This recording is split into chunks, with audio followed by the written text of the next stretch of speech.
ஒரு மாணவனை பார்த்தேன். என்ன தம்பி படிப்புலாம் எப்படி இருக்குது அப்படின்னு விசாரித்தேன். அவன் ரொம்ப அழுத்துக்கிட்டான். நான் நல்லா தான் சார் படிக்கிறேன், இருந்தாலும் புத்தியில் சரியாக ஏற மாட்டேங்குது சார் அப்படின்னா. சரி, இவனும் நம்ம ரகம்தான் அப்படின்னு சொல்லி முடிவு பண்ணிட்டோம். கல்வி கற்கக்கூடிய ஒரு மாணவன் சம்பந்தப்படுற புத்திகள் பல வகை. அதை பற்றி ஒரு பெரியவர் விளக்கி இருக்கிறார். மிருத்து புத்தின்னு ஒன்று இருக்குதான். மிருத்துன்னா மண்ணு. மண்ணால் செவுறு கட்டுறோம்ல, மண் சுவரில் ஆணி அடிக்கிறதும் சுலபம், அதை பிடுங்கி எடுக்கிறதும் சுலபம். அது மாதிரி சில பேர் குரு சொல்லி கொடுக்கறத சுலபமாக கேட்டு தெரிஞ்சு வச்சுக்குவாங்க, கொஞ்ச நேரத்தில் சுலபமாக மறந்தும் போயிடுவாங்க. இது மிருத்து புத்தின்னு பேர், மண் புத்தி. தாரு புத்தின்னு ஒன்று உண்டான். தாருன்னா மரம். அதில் பச்சை மரத்தில் ஆணி அடிக்கிறது சுலபம், ஆனால் அது எடுக்கிறது கஷ்டம். அது மாதிரி ஆசிரியர்கிட்ட இருந்து கேட்டதை கவனமாக மனசில் பதிய வச்சுக்கிட்டு அதை மறக்காமல் இருக்கிறது தாரு புத்தி. பட்ட மரமாக இருந்தால் அதில் ஆணி அடிக்கிறதும் கஷ்டம், அடிக்கிற ஆணியும் சீக்கிரம் நழுவிடும். அது மாதிரி கேட்குற விஷயம் மனசில் பதியறதும் கஷ்டம். அப்படியே பதிஞ்சாலும் அது நீடிச்சு இருக்கிறதும் கஷ்டம், கொஞ்ச காலத்தில் மறந்துடும். இன்னொரு வகை புத்தி ஒன்று உண்டு, அதுக்கு பேர் சிலா புத்தின்னு பேர். சிலான்னா கல். ஒரு கருங்கல்லில் 4 துளையை போட்டு ஒரு துளையில உளிய வச்சு அடிச்சா மற்ற துளை வழியாகவும் பிளந்து கல் 2 ஆயிடும்.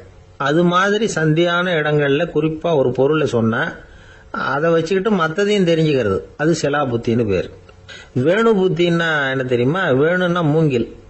மூங்கில் கணுவில் ஒரு பக்கம் உளிய வச்சு அடிச்சா 2 பக்கமும் பிளந்துரும். அது மாதிரி ஒரு செய்தியை கேட்டுக்கிட்டு இருக்கிறப்பவே அதோட முன்பின் தொடர்களையும் தெரிஞ்சுக்கணும், அது வேணு புத்தி. தைல புத்தின்னு ஒன்று உண்டு. தைலம்ங்கிறது எண்ணெய். தண்ணியில் ஒரு துளி எண்ணெயை விட்டா அது தண்ணி பூரா பரவி போடுதுல்ல, அது இப்படி பரவுறது மாதிரி ஆசிரியர் சுருக்கமாக ஒரு கருத்தை சொன்னா அதை வச்சுக்கிட்டு பூரா விஷயங்களையும் தெரிஞ்சுக்கணும், அது தைல புத்தி. கற்பூர புத்தின்னு ஒன்று கேள்விப்பட்டிருக்கோம். அது எப்படின்னா, கற்பூரம் தீ பட்ட உடனே பிடிச்சிக்கும். ஆசிரியர் சொன்ன உடனே நுண்ணறிவோட பாடங்களை புரிஞ்சுக்கிறது இந்த வகை புத்தி. கரி புத்தின்னு ஒன்று. அது எப்படின்னா, கரியில் நெருப்பை வச்சு விசிறிய பிறகு அதுக்கப்புறம் அது கறி நெருப்பாகும். அது மாதிரி காலம்பரை சாயந்தர வேலைகளில் ஆசிரியர் பாடம் சொல்லி கொடுப்பார், அதை கொண்டு புரிஞ்சுக்கிறது இந்த வகை. கதலித்தண்டு புத்தின்னு ஒன்று சொல்லுவாங்க. கதலிங்கிறது வாழை மரம். வாழைத்தண்டில் தீ வைக்கிறது எவ்வளவு சிரமமோ அவ்வளவு சிரமத்தோட கல்வி கற்கிறது கதலித்தண்டு புத்தி. இதை தவிர இன்னும் சில வகையான மாணவர்களை கூட அடையாளம் காட்டுறாங்க. ஆசிரியர் சொன்னதில் நல்லதை மட்டும் எடுத்துக்கிறவன் அன்னம். ஆசிரியர் கிடைச்ச இடத்துல பாடத்தை கேட்டுக்கிட்டு பிறகு தனியாக உட்காந்து சிந்திக்கிறவன் பசு. பசுமாடு அப்படி தானே, புல்லு கண்ட இடத்துல மேயும், அதுக்கப்புறம் நிதானமாக அசை போட்டுக்கும். ஆசிரியர் சொன்னதை தவிர வேற எதையும் சொல்ல முடியாதவன் கிளி. பல இடங்களில் பாடங்கள் கேட்டு கடைசியில் ஒன்றும் புரியாமல் போகிறவன் ஆடு. ஆடு ஒரு செடியில் வயிறார மேயாது, ஒரே செடியில். இக்கரைக்கு அக்கறை பச்சைன்னா அங்கேயும் இங்கேயும் அலைஞ்சிக்கிட்டே இருக்கும். சில பேருக்கு எருமைன்னு பேர். எருமை எப்படின்னா, குளத்து நீரை கலக்கி தான் குடிக்கும். அது மாதிரி ஆசிரியர் மனசை நோக செய்து பயில்கிற மாணவர்கள்லாம் இந்த ரகம். இவ்வளவுலாம் இருந்தாலும் இந்த காலத்து மாணவர்கள்லாம் ஒரு தனி ரகம். ஒரு ஆசிரியர் வகுப்புல பாடம் நடத்திக்கிட்டு இருந்தார். இலக்கண வகுப்பு. இறந்த காலம், நிகழ்காலம், எதிர்காலம், past tense, present tense, future tense, இதை பற்றிலாம் பாடம் நடத்துகிறார். எல்லாம் சொல்லி கொடுத்துட்டு இப்போ நான் ஒரு வாக்கியம் சொல்லுவேன், அது என்ன காலம் அப்படிங்கிறத நீங்கள் சொல்லணும்னார் ஆசிரியர். சரி, நாங்கள் மாணவர்கள்லாம், நான் நாளைக்கும் பாடம் நடத்த போகிறேன், இது என்ன காலம் அப்படின்னு கேட்டார் ஆசிரியர். அதாவது நான் நாளைக்கும் பாடம் நடத்த போகிறேன், இந்த வாக்கியம் என்ன காலம்னு கேட்டார். ஒரு பையன் மெதுவாக எழுந்திரிச்சு சொன்னான், இது எங்க போதாத காலம் சார் அப்படின்னு சொல்லிவிட்டு உட்காந்துட்டானா. இருட்ட கண்டா பயம் உண்டாவதே, அது ஏன்? இப்படி ஒரு கேள்வியை ஒரு பெரியவர்கிட்ட கேட்டாங்க. அதுக்கு அவர் பதில் சொல்றார், மனிதனுடைய ஆதிகால வாழ்க்கையில தொற்றி கொண்ட பயம் இது வேரூன்றி இருக்குது, இன்னமும் போகல. 50,000 வருஷங்களுக்கு முன்னாடி மனுஷன் குகைகள்ல வாழ்ந்தான். பகல்ல பயம் இருக்காது, ராத்திரியில மிருகங்கள் தாக்கும், கொல்லும், நிம்மதியா தூங்க கூட முடியாது. அதனால இந்த மனுஷனுக்கு இரவுன்னா மரணம், பயம் அப்படின்னு பழகி போச்சு. மனிதர்களுடைய எல்லா மனசையும் சேர்த்து மொத்தமா ஒரு மனசு உண்டு. மனிதர்களுடைய நினைவு இந்த மொத்த மனசுல பதிஞ்சிருக்கு, பரவுது. இந்த மொத்த மனசுல இருட்டு பற்றிய பயம் பதிந்து நீடிக்குது அப்படிங்கிறார் அவர். இந்த காலத்துல இரவை பகலாக்கிறதுக்கு எவ்வளவோ விளக்குகள்லாம் வந்தாச்சு. ராத்திரியிலேயும் மிருகங்கள் தாக்குங்கிற நிலைமை இல்ல. பாதுகாப்பான வீடுகள் விலங்குகளும் விலகி போயிட்டு, விலங்குகள்லாம் விலகி போயிட்டு வீடுகளும் பாதுகாப்பா இருக்குது. சரி, இருந்தாலும் அந்த பழங்கால பயம் இருட்டு பயம் இன்னமும் மனுஷனை விட்டு போகல. இன்னொரு விஷயம் என்னன்னா, இருட்டுல இருந்து வெளிச்சத்துக்கு வராத மனிதர்கள் இன்னைக்கு அதிகம். ஒரு ஆளு ஆத்துக்கு மீன் பிடிக்கிறதுக்காக போனான், இன்னும் விடியல, அதுக்குள்ள வலையை எடுத்துட்டு கிளம்பி போயிட்டான். வெளிச்சம் வர்றதுக்கு முன்னாடியே போய் சேர்ந்துட்டான். விடிகிற வரைக்கும் என்ன பண்றது, சும்மா கரையிலேயே உட்காந்து காலாட்டிட்டு இருக்கிறான். காலில் ஏதோ ஒரு சின்ன மூட்டை தட்டுப்பட்டுது. இருட்டுல அது என்னன்னு சரியா தெரியல. மூட்டைக்குள்ள சின்ன சின்ன கல்லா நிறைஞ்சி இருக்குது. சும்மா பொழுது போகணுமேங்கிறதுக்காக இவன் அந்த மூட்டைக்குள்ள இருந்து ஒவ்வொரு கல்லா எடுத்து ஆத்துல வீசிக்கிட்டு இருக்கிறான். விடிகிற வரைக்கும் வேற வேலை இல்லைங்கிறதுனால எப்படி செஞ்சுக்கிட்டே உட்காந்துருக்கிறான். கிழக்க மெதுவா வெளிச்சம் தெரிய ஆரம்பிச்சது. பொழுது விடியறதுக்கான அறிகுறி. இதுக்குள்ள அந்த மூட்டையில இருந்த எல்லா கல்லையும் எடுத்து வீசி எறிஞ்சுட்டான். கடைசியா ஒரே ஒரு கல்லு மட்டும்தான் கையில பாக்கி இருந்தது. வெளிச்சம் வந்ததும் அந்த கல்லை பார்த்தான், அப்படியே திகைச்சு போயிட்டான். அடடா, இது வரைக்கும் தெரியாம தப்பு பண்ணிட்டோமே அப்படின்னு நினைச்சான். ஏன் தெரியுமா, அவன் கையில இருந்தது வெறும் கல் இல்ல, விலை வசந்த ரத்தன கல். அது இருட்டுல என்னன்னு புரியாததுனால மூட்டையில இருந்த எல்லா ரத்தன கல்லையும் ஆத்துல வீசி எறிஞ்சிருக்கிறான். இப்போ அவனுக்கு அழுகே வந்துரும் போல இருந்தது. வாழ்க்கையை வசதி ஆக்கிக்கிறதுக்கான வாய்ப்பு அவனுக்கு இருந்தது. இருந்தாலும் இருட்டுல அதை இழந்துட்டான். அந்த வகையில அவனுக்கு கொஞ்சம் அதிர்ஷ்டம் இருந்திருக்குது. அதாவது ஏதோ ஒரு வகையில இருந்திருக்குது. அதனாலதான் அந்த கடைசி கல்ல எரியறதுக்குள்ள வெளிச்சம் வந்துட்டுது. பல பேருக்கு அந்த அளவு கூட அதிர்ஷ்டம் வர்றதில்லை. எல்லாத்தையும் வீசினதுக்கு அப்புறம் தான் வெளிச்சம் வரும். என்னன்னு விவரம் தெரியாமலே எழுந்திரிச்சு வந்துருவாங்க. வாழ்க்கைங்கிறது ஒரு பெரிய புதையல். அதை புரிஞ்சிக்காம மனுஷன் அதை வீசி எரிஞ்சுக்கிட்டு இருக்கான் அப்படிங்கிறது தான் பெரியவங்க கருத்து. சில பேருக்கு புரிஞ்சுக்கிற நேரம் வரும், அதுக்குள்ள வாழ்நாள்லாம் ஓடி போயிருக்கும். அதுக்கப்புறம் என்ன பண்றது? நம்மால் ஒருத்தன் கையில ஒரு சின்ன பையோட வந்துகிட்டு இருந்தான். பை உள்ள ஏகப்பட்ட நகைகள், ரத்தன கல் எல்லாம் இருக்கு. வந்துகிட்டு இருந்தவன் திடீர்னு அந்த பைய அப்படியே ஒரு குளத்துல வீசி எறிஞ்சுட்டான். மகான்கள் தான் இப்படி பற்று இல்லாம இருப்பாங்க. என்னங்க இது, விலை மதிப்புள்ள அந்த பையை இப்படி குளத்துல வீசி எறிஞ்சுட்டீங்களே, இதுக்கு என்ன அர்த்தம் அப்படின்னு கேட்டார் அவன் கூட வந்தவர். அவன் மெதுவா இவர் காதோட காதா சொல்றான், ஒரு போலீஸ்காரர் பின்னாடி வந்துகிட்டு இருக்கிறார், அவர் போனதுக்கு அப்புறம் இதை எடுத்துக்குவேன் அப்படிங்கிறான். ரெண்டு பேர் சுவாரஸ்யமா பேசிட்டு இருக்கிறப்போ குறுக்க புகுந்து தொந்தரவு பண்றதுக்குன்னே சில பேர் இருப்பாங்க. அது ரொம்ப இடைஞ்சலா இருக்கும். இதே மாதிரி மின்காந்தம் கூட குறுக்க புகுந்து தொந்தரவு பண்ணும். கடைசியில் அது ஒரு பெரிய இடைஞ்சல கொண்டாந்து விட்டுரும். சில வீடுகளில் கேபிள் கனெக்ஷன் இல்லாம சில தனியார் டிவி காட்சிகள் தெரியும். அதுக்கு என்ன காரணம்னா இந்த மின்காந்த குறுக்கீடு தான் காரணம். இதைத்தான் சுருக்கமா EMI அப்படின்னு சொல்றாங்க. அதாவது எலக்ட்ரோ மேக்னெட்டிக் இன்டர்ஃபியரன்ஸ். இது ஏற்படக்கூடிய இடங்கள் எது எதுன்னு எடுத்துக்கிட்டா அது ஒரு பெரிய பட்டியலாவே போயிடும். இந்த EMI தொந்தரவு கேபிள் டிவியில மட்டும்தான் இல்ல, ராக்கெட் ஏவுதளத்துல உள்ள ரேடார்கள், அங்க உள்ள சில சக்தி வாய்ந்த தொலைத்தொடர்பு சாதனங்கள், விமான தளங்கள்ல உள்ள ரேடார்கள், கப்பல் தளங்கள்ல பொருத்தப்பட்டிருக்கக்கூடிய சக்தி வாய்ந்த ஆண்டனாக்கள், இப்படி நிறைய சொல்லலாம். காவல் நிலையங்கள்ல பயன்படுத்தப்படுகிற வயர்லெஸ் தொடர்பு சாதனங்கள் கூட ஓரளவுக்கு இந்த மின்காந்த அலைகளை வெளியிடும். நம்ம வீட்டில் உட்காந்துக்கிட்டு ரேடியோ கேட்டுக்கிட்டு இருப்போம் அல்லது டிவி பார்த்துக்கிட்டு இருப்போம். அந்த சமயத்தில் பக்கத்து தெருவில் ஒரு மோட்டார் சைக்கிள் அல்லது காரு, குறிப்பாக பெட்ரோல் இன்ஜின், அது போறப்போ அதில் உள்ள மின்கலத்தில் அதாவது மேக்னட்டோ பேட்டரியில இருந்து வெளிப்படுகிற மின்காந்த அலை இங்கே டிவியிலையும் ரேடியோவிலையும் கரகரப்பு உண்டு பண்ணும். சரி, இது பெருசா என்ன இடைஞ்சல உண்டு பண்ணிட போகுது அப்படின்னு நாம அலட்சியமா நினைக்கலாம். வயசானவங்களுக்கு மறதி நோயின்னு ஒன்று வரும்ல, அல்ஷமீர், அதாவது மூளையில உள்ள செல்கள் செயலிழந்து போயிடுறது. அது செய்ய வேண்டிய வேலையை மறந்துடும். மனைவியே எதிரில் நின்னா கூட உன்னை எங்கேயோ பார்த்தது மாதிரி தெரியுதே அப்படின்னு சொல்லிட்டு இருப்பாங்க. அப்படி ஒரு மறதி. இந்த விசித்திரமான நோய்க்கு இதுவரைக்கும் மருந்தே இல்லைன்னு வேற சொல்றாங்க. இந்த மைக்ரோ ஓவன் அப்படின்னு சொல்லக்கூடிய சமையல் அடுப்புகள் கூட மின்காந்த அலைகளை வெளியிடுது. சமயத்துல சில தொழிற்சாலைகள்ல கூட பெரிய விபத்துக்களை இந்த EMI உண்டு பண்ணிவிடும். இதை பத்தி தீவிரமா சிந்திக்க ஆரம்பிச்சதே ஒரு விபத்துக்கு பிறகுதான். அமெரிக்காவுக்கும் வியட்நாமுக்கும் இடையில போர் நடந்தது. அந்த சமயம் அமெரிக்காவுக்கு சொந்தமான விமானம் தாங்கி கப்பல் ஒண்ணு வியட்நாமை தாக்கிறதுக்கு தயாரா ஏவுகணைகளோட கடல்ல நிறுத்தி வைக்கப்பட்டிருந்தது. தற்செயலா அந்த பகுதியில கப்பல் தொலைத்தொடர்பு பகுதிக்கு அருகில ஊடுருவிய இந்த சக்தி வாய்ந்த ரேடியோ அலைகள் ஏவுகணையில இருந்த மின்னணு சர்க்கியூட்டை பூர்த்தி செஞ்சு வச்சுட்டுது. அவ்வளவுதான், ஏவுகணை அங்கேயே வெடிச்சு சிதறி போச்சு. 130 பேர் அந்த இடத்திலேயே உடல் கருகி செத்து போட்டாங்க. ஏகப்பட்ட பொருள்கள் நாசம். இந்த விபத்துக்கான காரணம் என்னங்கிறத உடனடியா யாராலையும் கண்டுபிடிக்க முடியல. ரொம்பவும் கடுமையா முயற்சி பண்ணி கடைசியா கண்டுபிடிச்சாங்க, இது இந்த இஎம்ஐ வேலை தான் அப்படின்னு. மின்னணு தொலைபேசிகள் இருக்க, இதுல பேசும்பொழுது நம்ம காதை அதாவது செவியை ஊடுருவக்கூடிய மின்காந்த அலையானது மூளைக்கு போய் அங்க மூளை கட்டிகளை உருவாக்க ஊக்கம் கொடுக்குது அப்படின்னு வேற கண்டுபிடிச்சிருக்கிறாங்க. இந்த இஎம்ஐ ரொம்ப குறைஞ்ச மின்காந்த அழுத்தத்துல நமக்கு எந்த பாதிப்பையும் ஏற்படுத்துறது இல்லை. மின்காந்த அலைகள் அழுத்தத்தோட இருக்கிற இடங்கள்ல ரொம்ப நேரம் இருந்தோம்னா நம்ம உடம்பின் வெப்பநிலை 2 டிகிரி செல்சியஸ் வரைக்கும் அதிகரிக்குதாம். அதனால வெப்பநிலையை சீராக்கிறதுக்கு இதய துடிப்பும் அதிகரிக்குது. இப்படிலாம் கண்டுபிடிச்சிருக்கிறாங்க. இப்பெல்லாம் இந்த மின்காந்த குறுக்கீடுகளை தடுக்கிறது எப்படி அப்படின்னு விஞ்ஞானிகள் யோசனை செய்ய ஆரம்பிச்சிருக்கிறாங்க.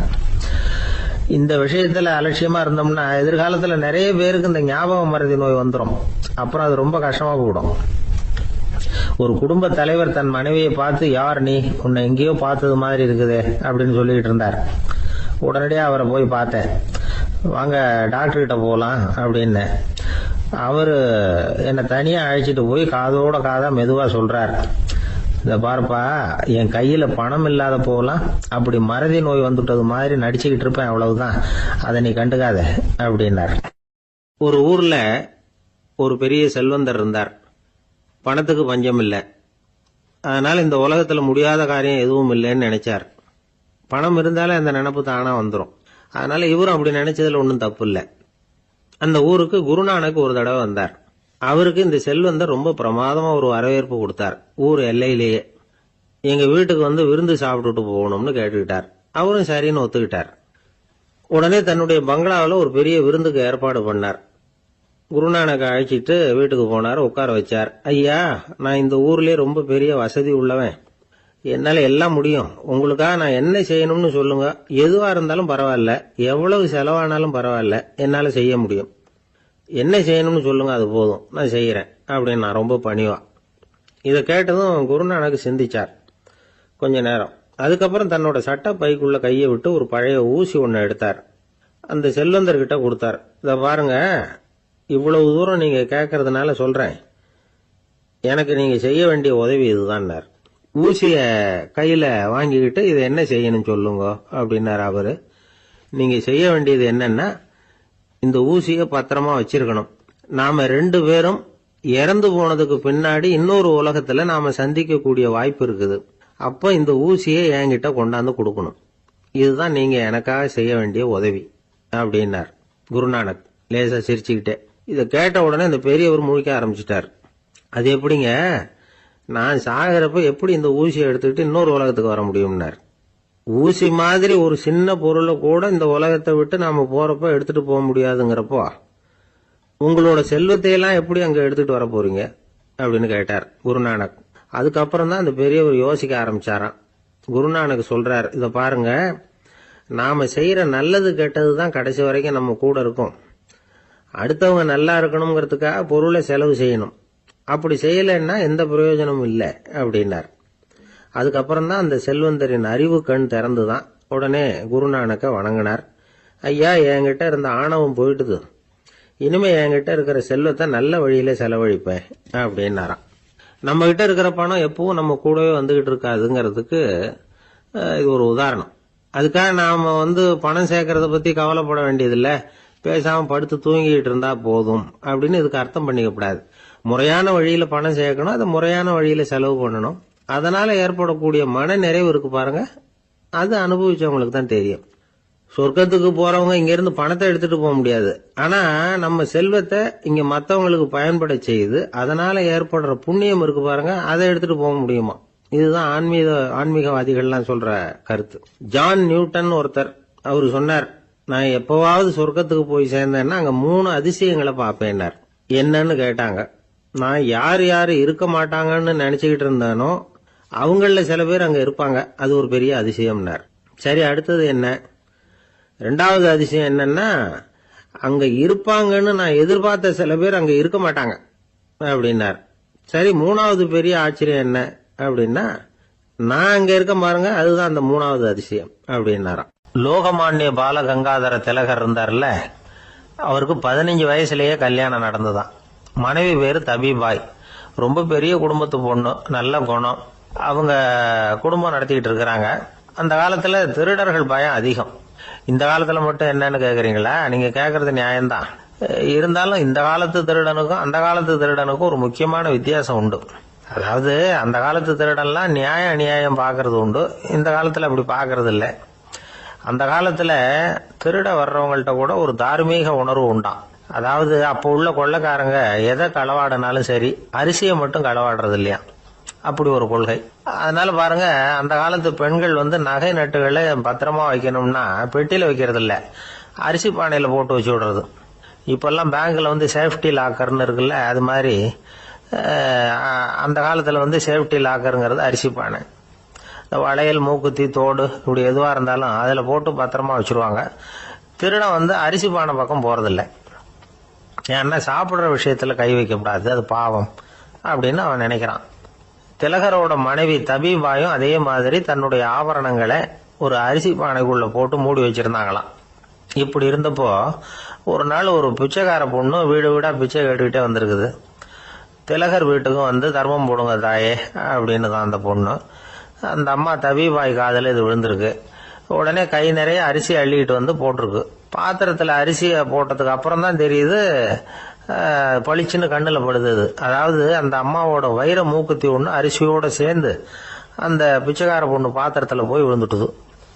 இந்த அம்மாவுக்கு மனசுக்குள்ள குழப்பம், என்ன இப்படி ஆயிட்டுதே, மூக்குத்தி போயிட்டுதே, பிச்சை பாத்திரத்துல இருந்து அதை எப்படி எடுக்கிறது அப்படின்னு தயக்கம். வாயை திறந்து அதை கேட்கறதுக்கும் கூச்சம். திண்ணையில உட்கார்ந்து இருந்த திலகர் இவ்வளவையும் பார்த்துக்கிட்டு இருக்கிறார். மனைவியின் மனசுக்குள்ள நடக்கிற மௌன போராட்டத்தை அவர் நல்லா புரிஞ்சுக்கிட்டாராம். மனைவியை பார்த்து சொன்னாராம், தபிபாய், இது தெய்வ சம்மதம். அவளுக்கு சேர வேண்டிய மூக்குத்தி அவகிட்ட போயிட்டுது. பிச்சை பாத்திரத்துல விழுந்த மூக்குத்தியை எடுக்க வேணாம் அப்படின்னாராம். சரின்னு சொல்லிவிட்டு மேற்கொண்டு எதுவும் சொல்லாம அந்த அம்மா வீட்டுக்குள்ள போயிட்டாங்களாம். இந்த காலத்துல எல்லாம் அது மாதிரி நடக்குமா? வெறும் அரிசியை போட்டுட்டு விவகாரம் பண்ணிட்டு இருக்க மாட்டோமா? ஒரு பெரிய மனுஷன் வீட்டுக்கு ஒரு பிச்சைக்காரன் வந்தான். ஐயா, நாங்க பிச்சைக்காரங்கள்லாம் சேர்ந்து ஒரு சங்கம் வச்சிருக்கிறோம், அதுக்கு நிதி சேர்க்கிறோம், அதுக்கு ஒரு 100 ரூபா கொடுத்தீங்கன்னா எங்களுக்கு பெரிய உதவியா இருக்கும் அப்படின்னானா. அதெல்லாம் ஒன்றும் கொடுக்க முடியாது போ அப்படின்னாராம் அவரு. அப்படின்னா ஒரு 50 ரூபாயாவது கொடுங்களேன் அப்படின்னு இருக்கான். அதுவும் முடியாதுன்னு சொல்லிவிட்டாரு. 25 ரூபா அப்படின்னு இருக்கான். எதுவும் முடியாது அப்படின்னாராம். சரிங்க, இவ்வளவு பெரிய வீட்டுக்கு வெறுங்கையோட திரும்புறது நல்லா இருக்காது, அதனால சும்மா ஒரு 1 ரூபா மட்டுமாவது கொடுங்க அப்படின்னு இருக்கான் அவன். ஒரு பைசா கூட என்கிட்ட கிடையாது அப்படின்னு விட்டாரான் இவர்.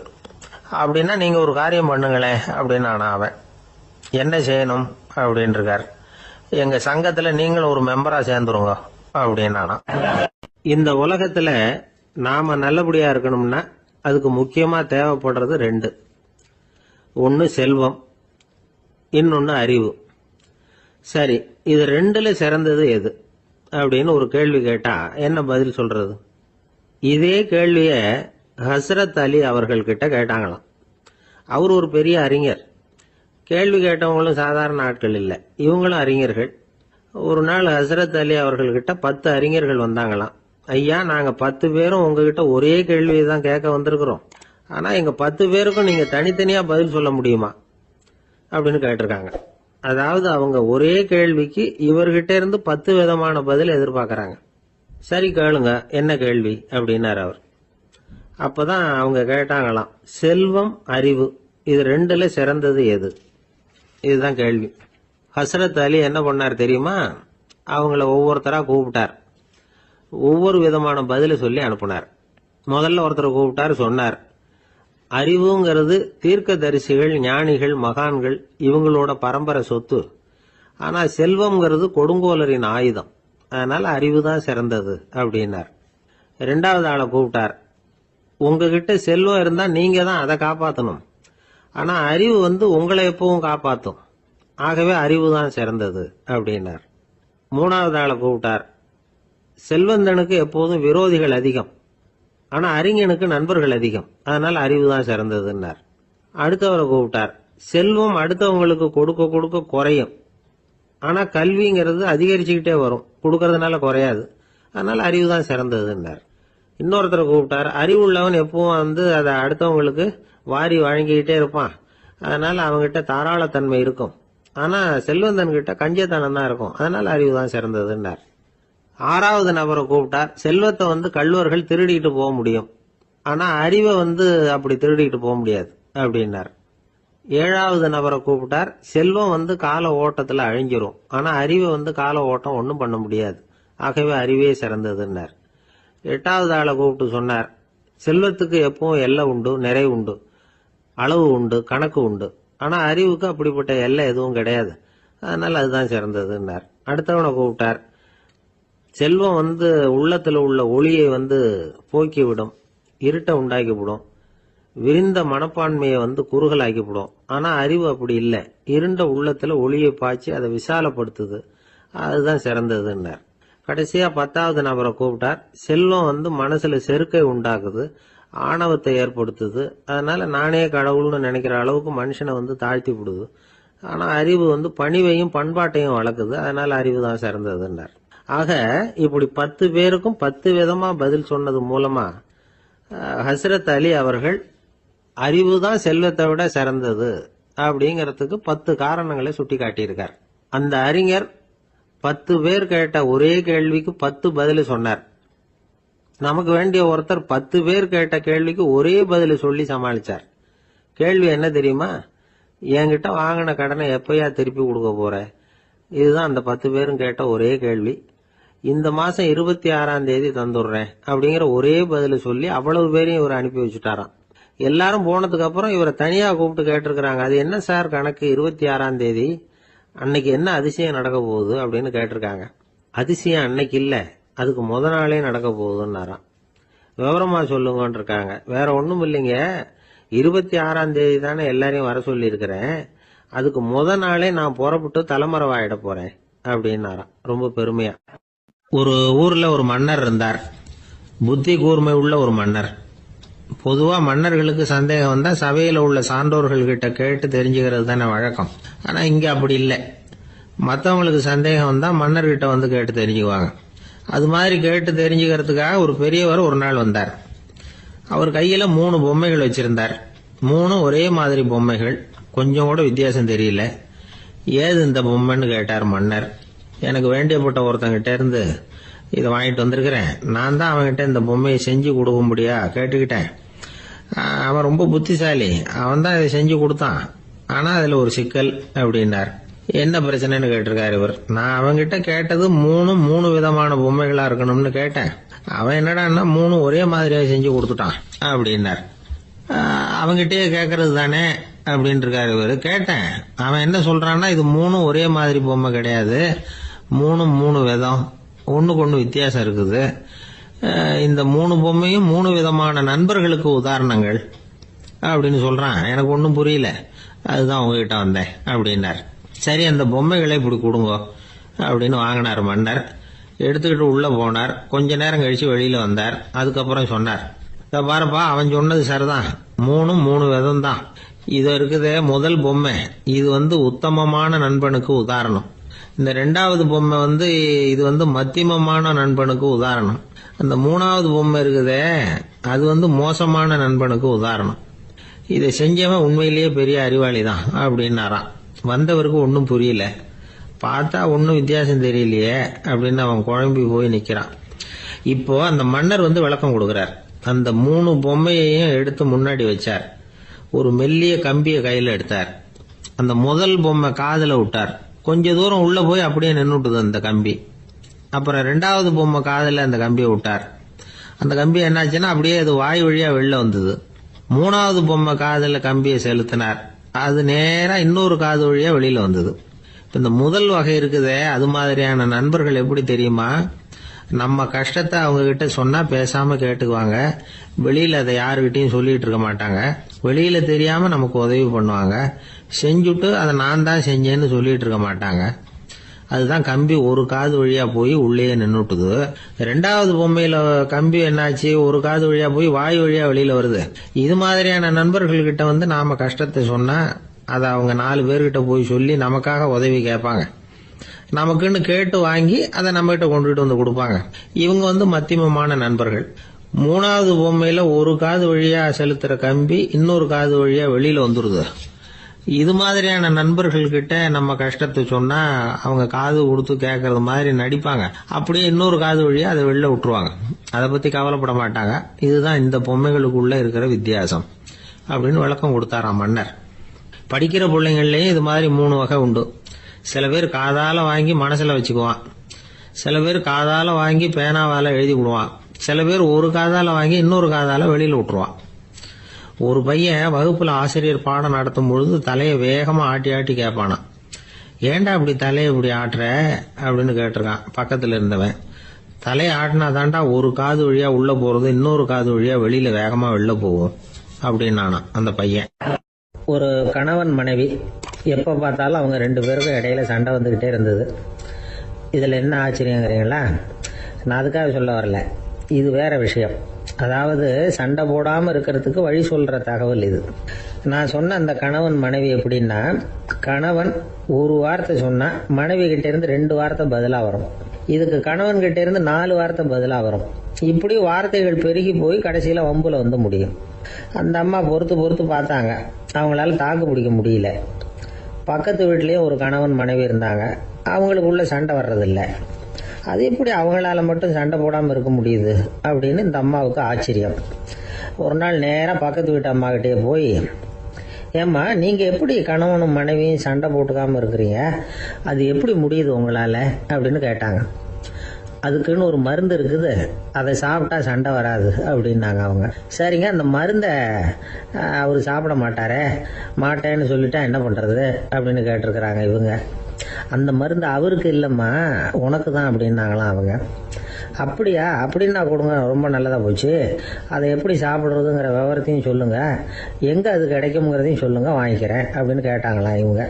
வேற எங்கேயும் போய் வாங்க வேண்டாம், என்கிட்டயே இருக்க அந்த மருந்து, அதில் கொஞ்சம் தர்றேன், வாங்கி வச்சுக்க. உன் வீட்டுக்காரர் உன்னோட சண்டையை ஆரம்பிக்கிற போகலாம் நீ இந்த மருந்தில் ஒரு அவுன்ஸ் வாயில் ஊற்றிக்கணும். அதை உடனே குடிச்சிடக்கூடாது, ஒரு 5 நிமிஷமாவது அது வாயில் இருக்கணும், அதுக்கப்புறம் குடிச்சிடலாம் அப்படின்னு சொல்லி ஒரு பாட்டில் மருந்தை இந்த அம்மா கிட்ட கொடுத்து அனுப்புனாங்களாம். மருந்தை எடுத்துக்கிட்டு இந்த அம்மா வீட்டுக்கு வந்திருக்கிறாங்க. வீடு பூட்டி இருந்ததுனால கணவன் வாசல்லையே காத்துக்கிட்டு இருக்கிறான். மனைவியை கண்டதும் சண்டை போட ஆரம்பிச்சிட்டான். வீட்டை பூட்டி விட்டு எங்கே போய் தொலைஞ்ச, எவ்வளவு நேரமாக ஒரு மனுஷன் வாசல்லையே காத்துட்டு கிடக்கிறது அப்படி இப்படின்னு கத்த ஆரம்பிச்சிட்டான். மனைவி இதுக்கு பதிலே சொல்லலை. அந்த அம்மா பேசாம வீட்டை திறந்தாங்க, சமையல் அறைக்குள்ளே போனாங்க, ஒரு அவுன்ஸ் மருந்தை வாயில் ஊற்றிக்கிட்டாங்க. அன்னைக்கு சண்டை மேற்கொண்டு வளரவே இல்லை, நின்றுட்டுது. மருந்து பரவாயில்ல. அதுக்கப்புறம் பல சந்தர்ப்பங்களில் சண்டை வரும் போல இருக்கிற போதெல்லாம் இந்த மருந்து அதை நிறுத்தியிருக்கு. பிரமாதமான மருந்தாக இருக்குது இதை கொஞ்சம் அதிகமாகவே வாங்கி வீட்டில் வச்சுக்க வேண்டியது தான் அப்படின்னு முடிவு பண்ணிட்டு இந்த அம்மா மறுபடியும் பக்கத்து வீட்டு அம்மாட்ட போனாங்க. எவ்வளவு விலையானாலும் சரி, நான் காசு கொடுத்து வாங்கி வச்சுக்கிறேன், எந்த கடையில் இருக்குது இந்த மருந்து சொல்லுங்க அப்படின்னு கேட்டாங்க. இந்த மருந்துக்கு விலையே கிடையாதுங்க, இலவசமாகவே கிடைக்கும்னாங்களாம் அவங்க. அது எப்படி விலையில்லாமல் இதை விற்க முடியுது அப்படின்னு கேட்டாங்களாம் இவங்க. அது மருந்தாக இருந்தால் தானே விலை வைக்கிறதுக்கு, அது வெறும் தண்ணி தானே அப்படின்னாங்களாம். வெறும் தண்ணியா சண்டையை நிறுத்துது அப்படின்னு இருக்காங்க இவங்க. அது சண்டையை நிறுத்தல, உன்னோட மௌனம் தான் சண்டையை நிறுத்துது. நீ வாயில தண்ணியை வச்சுக்கிறதுனால எதிர்த்து பேசுறது இல்ல, அதனால உன்னுடைய கணவர் கோபம் சாந்தமாயிடுது அப்படின்னாங்களாம் அவங்க.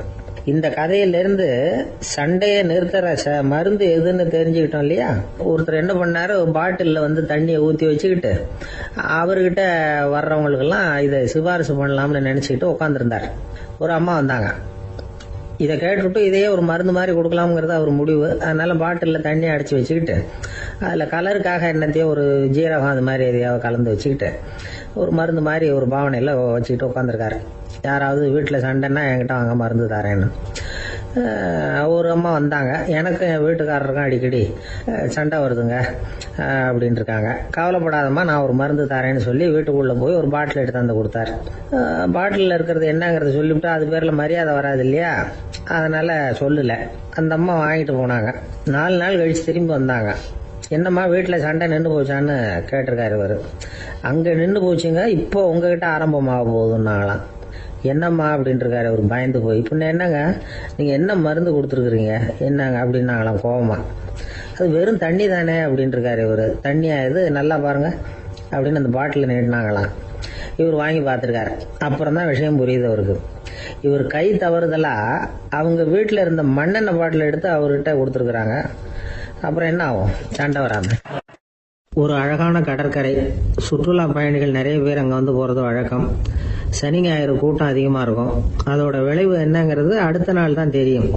ஆமாம், அந்த கடற்கரையை சுத்தப்படுத்துகிற தொழிலாளிகள் திங்கட்கிழமை ரொம்ப சிரமப்படுவாங்க. சனி ஞாயிறு வந்த கூட்டம் கடற்கரை பூராவும் காலி ஐஸ்கிரீம் கப்புகளை வந்து வீசி எறிஞ்சிட்டு போயிடுவோம். ஆயிரக்கணக்கான கப்புகள் அங்கே பரவலாக கிடக்கும். அதையெல்லாம் பொறுக்கி எடுத்து சுத்தம் பண்ணி ஆகணும். இதனால திங்கட்கிழமை வேலைக்கு வர்றதுக்கு எல்லாரும் பயப்படுவாங்க. அப்படி ஒரு நிலைமை. பல பேர் அன்னைக்கு வந்து லீவ் எடுத்துகிட்டு போயிடுறது வழக்கம். நமக்கு எதுக்கு இன்னைக்கு தொந்தரவுன்னு. இது ஒரு பெரிய பிரச்சனையாக இருந்தது. இதுக்கு என்ன பண்ணலாம் அப்படின்னு யோசனை பண்ணாங்க. ஒரு ஆலோசனை கூட்டத்துக்கு ஏற்பாடு பண்ணாங்களாம். அந்த நகர நிர்வாக அலுவலர்கள், பணியாளர்கள் எல்லாரும் அதில் கலந்துக்கிட்டாங்க. கூட்டம் ஆரம்பமாச்சு. ஆரம்பத்தில் சொன்னாங்க, இந்த பிரச்சனைக்கு ஒரு தீர்வு வேணும், என்ன பண்ணலாம், அதை முடிவு செய்யறதுக்கு தான் இந்த கூட்டம்.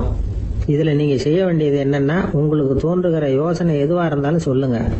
கொஞ்சம் கூட தயக்கம் வேண்டாம். நாம் சொல்கிற யோசனை ஈடுபடுமா படாதா அப்படின்லாம் யோசிக்க வேணாம். எல்லாருடைய யோசனைகளையும் அப்படியே பதிவு செய்துக்கிறோம். கடைசியாக அதிலிருந்து ஒரு சிறந்த யோசனையை தேர்வு பண்ணி அதை பயன்படுத்தலாம். இந்த சந்தர்ப்பத்தில் இன்னொரு முக்கியமான வேண்டுகோள், எவ்வளவு சாதாரணமான யோசனையாக இருந்தாலும் சரி, அது சொல்லும் பொழுது அடுத்தவங்க வந்து ஏளனம் செய்யக்கூடாது. இது ஒரு பெரிய யோசனையா அப்படின்னு சொல்லி எதையும் அலட்சியப்படுத்தக்கூடாது. இதுதான் அந்த கூட்டத்தின் ஆரம்பத்தில் செய்யப்பட்ட அறிவிப்பு. உடனே அந்த கூட்டத்தில் இருந்தவங்க ஆளுக்கு ஒரு யோசனை சொல்ல ஆரம்பிச்சாங்க. ஒருத்தர் எழுந்திருச்சார், இங்கே வர்ற சுற்றுலா பயணிகள் கிட்ட ஆளுக்கு $10 ஒரு டெபாசிட் மாதிரி வைப்பு பணமாக வாங்கிக்கணும். காலி ஐஸ்கிரீம் கப்பை திருப்பி கொடுத்தா அந்த பணத்தை திருப்பி கொடுத்துடலாம். இப்படி ஒரு ஏற்பாடு பண்ணிக்கிட்டா கப்புகளை தேடி பொறுக்கிட்டு இருக்க வேண்டியதில்லை, எல்லாம் ஒரே இடத்துக்கு வந்து சேர்ந்துடும்.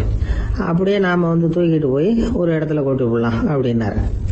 இன்னொருத்தர் எழுந்திருச்சார், கப்பை வந்து கீழே போட்டால் $50 அபராதம் அப்படின்னு அங்கங்கே போர்டு எழுதி வச்சுடலாம். கப்புகளை போடுறதுக்கு அங்கங்கே பெரிய கூடைகளை வச்சுடலாம். நாம் சாவகாசமாக அந்த கூடைகளை சேகரம் பண்ணிக்கலாம் அப்படின்னாராம். இன்னொருத்தர் எழுந்திரிச்சு கொஞ்சம் கோபமாக பேசினார். கப்புகளை வந்து அவங்க வாயிலேயே திணிச்சுடணும், அதுகளை முன்னு சாப்பிட்டு பார்த்தா தான் தெரியும் அது எவ்வளவு கஷ்டங்கிறது அப்படின்னு ரொம்ப கடுமையாக பேசியிருக்காரு. இது வேடிக்கையாக தெரிஞ்சாலும் இந்த யோசனையும் பதிவு செஞ்சுக்கிட்டாங்களாம். இப்படி பல யோசனைகள். கடைசியாக எல்லாத்தையும் படித்து பார்த்துட்டு பரிசீலனை பண்ணாங்க. அப்புறம் தான் யோசனை வந்தது. இவர் வேடிக்கையாக சொன்னது, கப்புகளை அவங்க வாயிலே திணிச்சு சாப்பிட சொல்லணும், அதுதான் தண்டனைன்னார்ல, ஏன் அப்படி சாப்பிட்றது மாதிரியே கப்புகளை தயார் பண்ண என்ன அப்படின்னு சிந்திக்க ஆரம்பிச்சாங்களாம். ஆகா, அதுதான் சரின்னு ஒரு முடிவுக்கு வந்தாங்க. அதுலேருந்து உருவானது தான் இந்த வேஃபர் கப்ஸ். ஐஸ்கிரீமை சாப்பிட்டு முடிச்சதும் கப்பையும் சாப்பிட்டுடலாம். கோன் ஐஸ்கிரீம் சாப்பிட்றோம்ல, அதுதான். அமெரிக்காவில் மியாமி கடற்கரையில் ரொம்ப காலமாக இருந்துகிட்டு வந்த குப்பை பிரச்சனைக்கு இப்படிதான் ஒரு தீர்வு வந்துதான். இதுல இருந்து நாம புரிஞ்சுக்க வேண்டியது என்னன்னா, நாம அன்றாட எத்தனையோ பிரச்சனைகளை சந்திக்கிறோம், அதுக்கெல்லாம் தீர்வு உண்டு. அது எங்க ஒளிஞ்சிருக்குன்னு கண்டுபிடிக்கணும். அந்த யோசனையையும் நல்லா தீவிரமா யோசிக்கணும். யார் என்ன யோசனை சொன்னாலும் அதை வந்து அலட்சியப்படுத்தக்கூடாது, அக்கறையோட கவனிக்கணும், அதை யோசிச்சு பார்க்கணும். ஒரு அம்மா தன்னோட வீட்டுக்காரரை ஒரு மனநல மருத்துவர்கிட்ட அழைச்சிட்டு வந்தாங்களாம். டாக்டர், இவருக்கு கோன் ஐஸ்கிரீம் பிடிக்கல, பேப்பர் கப்பில் இருக்கிற ஐஸ்கிரீம் தான் வேணும்னு அடம் பிடிக்கிறார் அப்படின்னாங்களாம். அது ஒன்றும் தப்பு இல்லையேன்னாராம் டாக்டர். இதுக்கு அந்த அம்மா சொன்னாங்களாம், இவர் கப்பு ஐஸ்கிரீம் வாங்குறதுல தப்பு இல்லை டாக்டர், பிரச்சனை அது இல்லை. அப்புறம் வேற என்னன்னு கேட்டிருக்காரு. வாங்கினதும் ஐஸ்கிரீமை கீழே கொட்டிவிட்டு அந்த பேப்பர் கப்பை மட்டும் விரும்பி சாப்பிடுறார், அதனால தான் உங்ககிட்ட அழைச்சிட்டு வந்தேன் அப்படின்னா. ஒரு ஊர்ல ஒரு ராஜா இருந்தார். அந்த ராஜாவுக்கு ஒரு மந்திரி. ராஜா ரொம்ப நியாயமானவர், நேர்மையானவர், கண்டிப்பானவர். தப்பு செய்யறது யாரா இருந்தாலும் தண்டனை கொடுப்பார். வேண்டியவங்களுக்கு ஒரு நியாயம், வேண்டாதவங்களுக்கு ஒரு நியாயம்ங்கிறதெல்லாம் அவர்கிட்ட கிடையாது. ஒரு சமயம் அரசவையில் அந்த அமைச்சரே வந்து விதிமுறைகளுக்கு புறம்பா ஏதோ நடந்துகிட்டு இருக்கார். மன்னருக்கு கோபம் வந்துட்டுது. உடனே அந்த அமைச்சரை கிட்டத்தில் கூப்பிட்டு அவர் கன்னத்தில் ஓங்கி ஒரு அறை கொடுத்துட்டாராம். உடனே அந்த அமைச்சர் என்ன பண்ணார் தெரியுமா? நேரா போனார். அங்க நின்றுகிட்டு இருந்த இன்னொருத்தர் கண்ணத்துல ஓங்கி அரைஞ்சார். அரை வாங்கினவர் திகைச்சு போயிட்டார். இவர் ஏன் நம்மள வந்து அரைகிறார் அப்படின்னு யோசனை பண்ணார். மன்னரும் திகைச்சு போயிட்டார். நாம இவரை அரைஞ்சா அதுக்காக இவரு போய் இன்னொருத்தர் அரையணுமா அப்படின்னு யோசனை பண்ணார். அவர் இவருக்கு என்ன பைத்தியமானு கூட நினைக்க ஆரம்பிச்சுட்டார். ஆனா என்ன ஆச்சுன்னா, அப்புறம் அமைச்சர் அவர் கவனிச்சுக்கிட்டு இருந்தாரா, அவர் இன்னொருத்தர் அரைஞ்சார் இல்லையா, அந்த அரை வாங்கின ஆசாமியை பார்த்து கத்திக்கிட்டு இருந்தார். யாரு? அமைச்சர். ஏன்பா என்கிட்ட அறைய வாங்கிட்டு இப்படி விவரம் இல்லாம நின்றுட்டு இருக்கிறிய, நான் உனக்கு கொடுத்ததை நீ வேற யாருகிட்டயாவது கொடுத்துரு அப்படின்னார். உடனே அந்த ஆள் பார்த்தான். தனக்கு அடுத்தபடியா நின்றுட்டு இருந்தவன ஓங்கி ஒரு அரை அரைஞ்சான். அவன் கண்ணத்தை தடவிட்டே யோசனை பண்ணான். இது ஏதோ புரிஞ்சுக்கிட்ட மாதிரி அடுத்தாப்புல நின்றுட்டு இருந்தவன அரைஞ்சான். இப்படி இந்த அறை வந்து மாறி மாறி போய்கிட்டே இருக்குது. ஊரு பூரா பிரயாணம் பண்ண ஆரம்பிச்சுட்டுது. அன்னைக்கு ராத்திரி அந்த ராஜா படுக்கிறதுக்காக போனார். அந்த நேரம் பார்த்து அவர் கண்ணத்துல பலார்னு ஒரு அறை விழுந்தது. நம்மளே அறையிறது யாரு அப்படின்னு அதிர்ச்சியோட மன்னர் திரும்பி பாக்குறாரு. அரைஞ்சது அவரோட மனைவி. என்னாச்சு உனக்குன்னு கத்துனார் ராஜா. உங்களுக்கு தெரியாதா, ஊரு பூரா ஒருத்தர் மாத்தி ஒருத்தர் மூலமா இந்த அறை வந்து பிரயாணம் பண்ணிட்டு வருது அப்படின்னாங்க அந்த அம்மா. அப்படின்னா ஆரம்பிச்ச இடத்துக்கே வந்துட்டுதா அப்படின்னாராம் மன்னர். என்ன சொல்றீங்கன்னு கேட்டிருக்காங்க. இவர் விவரத்தை சொன்னாராம். அப்படின்னா நீங்க ஆரம்பிச்சு வச்ச இந்த விளையாட்டை நான் முடிச்சு வச்சுட்டேன் அப்படின்னாங்களாம் அந்த அம்மா. மறுநாள் காலை மறுபடியும் அரசவை கூடிச்சு. அந்த அமைச்சர் மன்னரை பார்த்து கேட்டார், என்ன மகாராஜா, என்கிட்ட கொடுத்ததை திருப்பி வாங்கிட்டீங்களா அப்படின்னாராம். இப்படி நடக்கும்னு நான் எதிர்பார்க்கவே இல்லைன்னார் மன்னர். ஆனா நான் எதிர்பார்த்தேன். அது எங்க போயிட போகுது, ஊரு பூரா சுத்தி கடைசியில உங்ககிட்ட தான் வந்து சேரும் அப்படிங்கறது எனக்கு தெரியும் அப்படின்னார் அமைச்சர். இந்த கதை வந்து வேடிக்கையா இருந்தா கூட இதுல உள்ள கருத்து முக்கியமானது. இந்த உலகத்துல பல கருத்துக்கள் இப்படிதான் மாறி மாறி சுத்தி வந்துகிட்டே இருக்குது. நம்மாலும் ஒருத்தன் தன்னுடைய நண்பன் ஒருத்தனை கடத்தெருவில் பார்த்தான். உடனே ஓடி போய் பலார்னு ஒரு அறை கொடுத்தானா. அவன் கண்ணத்தை தடவிட்டு ஏன்டா என்ன அரைஞ்சேன்னு கேட்டிருக்கான். நீ ஏன்டா என்ன முட்டாள்னு என் மனைவிட்ட போய் சொன்னேன் அப்படின்ட்டு இருக்கான் அவன். உன்னை ஒரு முட்டாள்னு சொன்னதுக்காகவா நீ என்ன அரைஞ்ச அப்படின்னு கேட்டிருக்கான் இவன். டேய், நான் அதுக்காக அறையலப்பா, அது ஒரு பெரிய ரகசியம். நான் முட்டாள்ங்கிறது அந்த ரகசியத்தை நீ வந்து ஏன் எங்க வீட்டுல போய் சொன்னேன், அதுக்காக தான் அரைஞ்சேன் அப்படின்னு அவன். ஒரு மனுஷனை பார்த்து என்கிட்ட வாலாட்டாதே அப்படின்னு சொன்னா அவன் நம்ம கிட்ட ஏதோ வம்புக்கு வர்றான்னு அர்த்தம். ஒரு நாயை பார்த்து யாரும் என்கிட்ட வாலாட்டாதே அப்படின்னு சொல்றது இல்லை. ஏன்னா நாய் வாலாட்டுனா அது நம்ம கிட்ட தன்னுடைய நன்றியை தெரிவிக்கிறதாக நினைச்சுக்கிட்டு இருக்கிறோம். ஆனா அது அப்படி இல்லை அப்படின்னு சொல்றாங்க அது சம்பந்தமான நிபுணர்கள். ஒரு நாய் தன்னுடைய வாலை இந்த பக்கமும் அந்த பக்கமுமா இப்படியும் அப்படியும் ஆட்டிக்கிட்டு இருந்தா அது வந்து பதட்டத்துல கூட இருக்கலாம். நாய் நட்பா இருந்தாலும் வாலாட்டும், ஆத்திரத்துல இருந்தாலும் வாலாட்டும், கோபத்துல இருந்தாலும் வாலாட்டும், குழப்பத்துல இருந்தாலும் வாலாட்டும், மகிழ்ச்சியா இருந்தா கூட அது வாலாட்டும். அதை நாம வந்து தப்பா புரிஞ்சுக்கிட்டு அதுகிட்ட போய் மாட்டிக்க கூடாது. நாயை பத்தி எனக்கு நல்லா தெரியும் அப்படின்னு சொல்றவங்க கூட அதுகிட்ட கடி வாங்கிட்டு வந்து நிக்கிறது உண்டு. நிபுணர்கள் என்ன சொல்றாங்க தெரியுமா? எப்பவுமே நாய்கள் திடீர்னு வந்து கடிச்சு விடுறது இல்ல, கடிக்கிறதுக்கு முன்னாடி சில அறிகுறிகளை காட்டும். அதை சரியா புரிஞ்சுக்கிட்டோம்னா தப்பிச்சுக்கலாம். ஒரு வீட்டுக்கு போறீங்க, அங்க புதுசா ஒரு நாயை பாக்குறீங்க, உடனே அதுகிட்ட போய் குனிஞ்சு சிரிச்சுக்கிட்டே அது தலையில தட்டுறீங்க. இது ரொம்ப தப்பா. ஒரு நாய் இன்னொரு நாயை நேருக்கு நேர் பார்த்து பல்ல காட்டுனா அது தன்னுடைய தன்முனைப்பை காட்டுதுன்னு அர்த்தமா. உன்னை விட நான் பெரியவன் அப்படின்னு சொல்லுதுன்னு அர்த்தம். அதனால நீங்க அது மாதிரி கிட்ட போய் சிரிக்கிறோம் அப்படின்னு நினைச்சுக்கிட்டு பல்ல காட்டினா உங்களையும் எதிரியா நினைச்சிரும். இன்னொரு விஷயம் என்னன்னா, தலையில தட்டுனா நாய்க்கு பிடிக்காது. அது வந்து தன்னை அடக்கிறதாகவும் அச்சுறுத்துறதாகவும் நினைச்சுக்கிட்டு இருக்கும். சரி, அப்படின்னா புதுசா ஒரு இடத்துல அல்லது வீட்டுல நாய்க்குட்டியை பார்த்தா என்ன பண்றது? நீங்க சும்மா இருங்க, அதுவா கிட்ட வரட்டும். அதுக்கப்புறம் அதுகிட்ட கனிவா பேசுங்க. கண்ணம், மார்பு, தோல் இங்கெல்லாம் தட்டலாம், தப்பு இல்லையா? தலையில தான் தட்டப்படாதான். ஒரு நாய் வந்து உங்களை நோக்கி ஓடி வருது, நீங்களும் ஓடுனா அது துரத்த ஆரம்பிச்சிடும். அசையாம சில மாதிரி நின்றுடுங்க, அது கிட்ட வராது. அதுக்கு ஆர்வம் இல்லாம போயிடும். ஒரு தெருவில் சின்ன பிள்ளைங்க நிறைய பேர் விளையாடிக்கிட்டு இருக்கிறாங்க. அப்போ சில நாய்கள் அங்கே ஓடி வருது. எல்லாரும் ஓடினாங்க. அப்படி ஓடுறப்போ ஒரு பையன் கால் தடிக்க கீழே விழுந்துட்டான். என்னாச்சு தெரியுமா? துரத்திட்டு வந்த நாய்கள்லாம் கீழே விழுந்தவன ஒன்றும் செய்யல, அவன் கிட்டே போகல. ஓடிக்கிட்டு இருந்தாங்கல்ல பசங்க, அவங்கள துரத்திக்கிட்டு அவங்க பின்னாடி ஓடிச்சான். அதுதான் நாய்களுடைய சுபாவம். ஒரு நாய் நம்மளை நேருக்கு நேர் முறைச்சு பாக்குதுன்னு வச்சுங்க, நாமளும் அதை முறைச்சு பார்க்க கூடாது. நாம வேற பக்கம் எங்கேயாவது பார்க்க ஆரம்பிச்சிடணும். ஒரு நாய் கோபமா இருந்ததுன்னா அதோட வால் உறுதியா நேரா நிற்கும். ஒரு நாய் பணிந்து போனா அல்லது பயந்து போனா அது தன்னோட வாலை காலுக்கு நடுவில் வச்சுக்கும். ஒரு நாய் நம்மளை பார்த்து பயந்து நிக்குதுன்னு வச்சுங்க, அதனால நமக்கு ஆபத்து இல்லைன்னு நினைச்சிடக்கூடாது. உங்களை பார்த்துட்டு ஒரு நாய் ஒடுங்குச்சுன்னா நீங்க விலகி போயிடணும் அப்படின்னு அது நினைக்குது. நிறைய பேர் பயந்து போன நாயால கடிபடுறாங்க. இவன் நம்மளை விட பெரிய ஆள், மாட்டிக்கிட்டோம், வேற வழி இல்லை அப்படிங்கிற நினைப்புல தான் நாய் கடிக்க ஆரம்பிக்குதான்.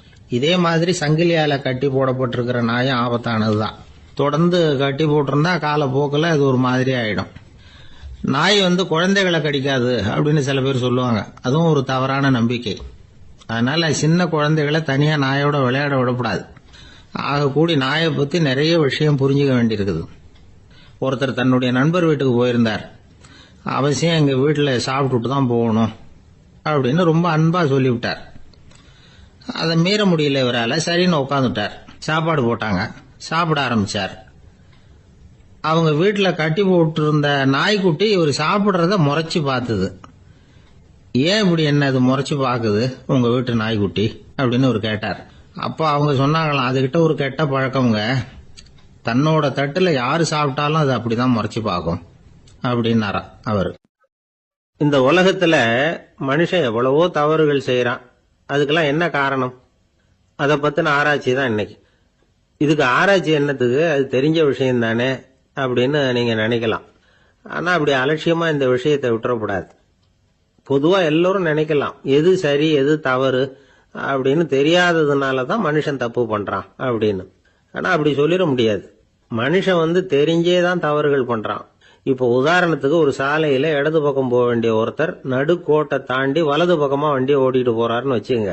என்னப்பா இது தப்பு இல்லையா அப்படின்னு அவர்கிட்ட கேட்டா, அதெல்லாம் எனக்கு தெரியும், நீ உன் வேலையை பார்த்துட்டு போ அப்படிம்பார். வலது பக்கமா போறது தப்புன்னு தெரிஞ்சே தான் அவர் அப்படி செய்யறார், அப்படி போறார். பெரிய உத்தியோகத்தில் இருக்கிறவங்க கூட லஞ்சம் வாங்குறாங்க. அவங்களுக்கெல்லாம் லஞ்சம் வாங்குறது தப்புன்னு தெரியலன்னு அர்த்தம். திருடுறது தப்புன்னு தெரியாமலாம் மனுஷன் திருடுறான். நல்லாவே தெரியும். நீங்க வேணும்னா கேட்டு பாருங்க, வேற வழி இல்லை அதனால தான் திருடுறேன்பா. திருடுறது ஒரு புண்ணியமான காரியம்னு திருடனே கூட சொல்ல மாட்டான். திருடுறது தவறுங்கிறது திருடனுக்கு தெரியும் அப்படிங்கறத விளக்கறதுக்காக ஒரு பெரியவர் ஒரு கதை சொன்னார். அதாவது 2 திருடர்கள் 2 பேரும் சேர்ந்து ஒரு வீட்டுக்கு போய் ஒரு 10,000 ரூபாயை திருடிட்டு வந்துடுறாங்க. ஒரு காட்டு வழியா வந்துகிட்டு இருக்கிறாங்க. இன்னும் விடியல. 2 பேருக்கும் தூக்கம் கண்ணை சுத்துது. சரி, இப்படியே ஒரு மரத்தடியில படுத்து தூங்குவோம், காலையில விடிஞ்சதும் இந்த பணத்தை 2 பேரும் பங்கு போட்டுக்குவோம் அப்படின்னு முடிவு பண்றாங்க. அதே மாதிரி படுத்து தூங்குறாங்க. நடு ராத்திரியில ஒரு திருடன் முழிச்சுக்கிறான். விடிகிற வரைக்கும் காத்துக்கிட்டு இருந்தா 5,000 ரூபா தான் கிடைக்கும், இப்பவே கம்பி நீட்டினா 10,000 ரூபா கிடைக்கும் அப்படின்னு யோசிச்சு பார்த்துட்டு ஒரு முடிவுக்கு வந்தான்.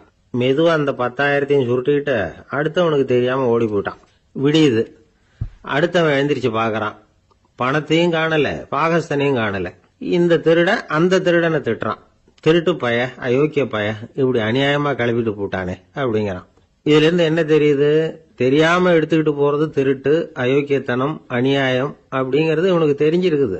அதனாலதான் அடுத்தவனை பார்த்து இப்படி திட்டுறான். அதனால தெரியாததுனால மனுஷன் தவறு பண்றான்னு சொல்றது சரியில்லை.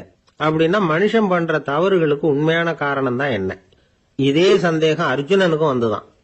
அதனாலதான் அவன் பகவானை பார்த்து கேக்குறான், மனுஷன் தன் விருப்பத்துக்கு விரோதமா ஏதோ ஒரு சக்தியினால பலாத்காரமா இழுக்கப்பட்டது மாதிரி பாவம் பண்றானே, அந்த சக்தி என்ன அப்படின்னு கேக்குறான்.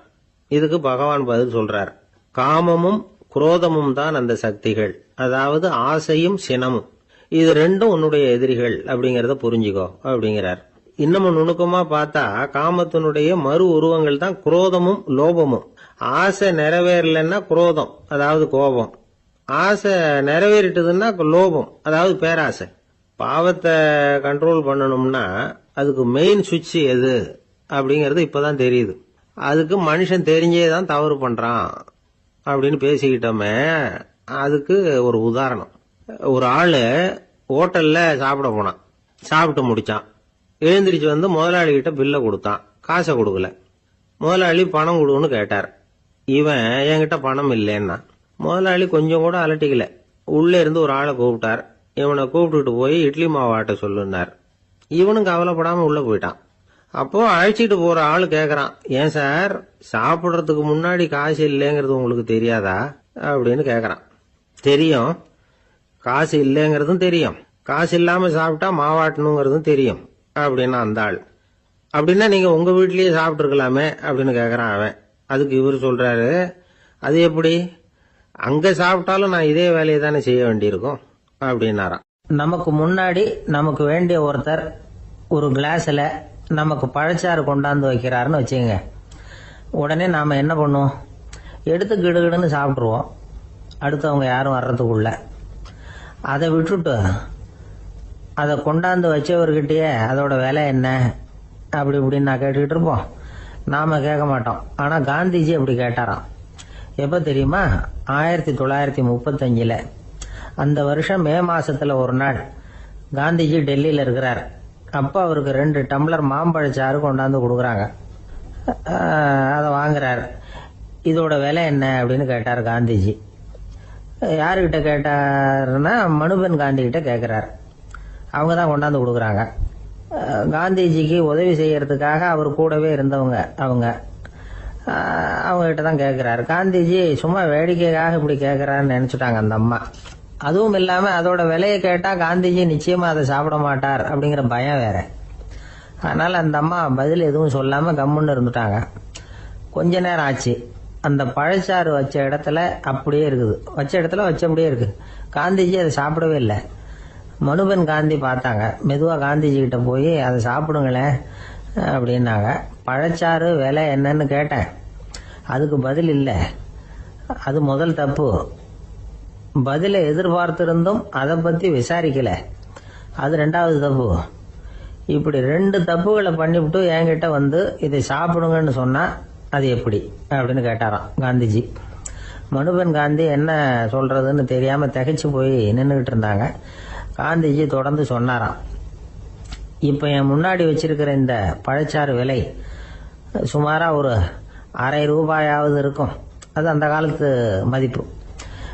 இந்த பழச்சாறு இல்லாம கூட என்னால இருக்க முடியும். ஆனா அவசியமான பொருள்களை வாங்கறதுக்கு கூட சக்தி இல்லாத மக்கள் இந்த நாட்டுல நிறைய பேர் இருக்கிறாங்க. அப்படி இருக்கிறப்போ எனக்கு என்னத்துக்கு இந்த விலை உயர்ந்த பானம்? இதை இப்போ நான் சாப்பிட்டா என் உடம்பு வேணும்னா ஆரோக்கியமாகலாம், ஆனா என் மனசு அமைதி அடையாது. எனக்கு என்னுடைய உடல் ஆரோக்கியத்தை விட மன ஆரோக்கியம்தான் முக்கியம். அதனால இதை நான் சாப்பிட மாட்டேன், எடுத்துட்டு போயிடு அப்படின்னாராம். அந்த சமயத்துல ஒரு அகதி பொண்ணு 2 குழந்தைகளோட காந்திஜியை பார்க்கறதுக்காக வந்தது. வணக்கம் சொல்லிச்சு.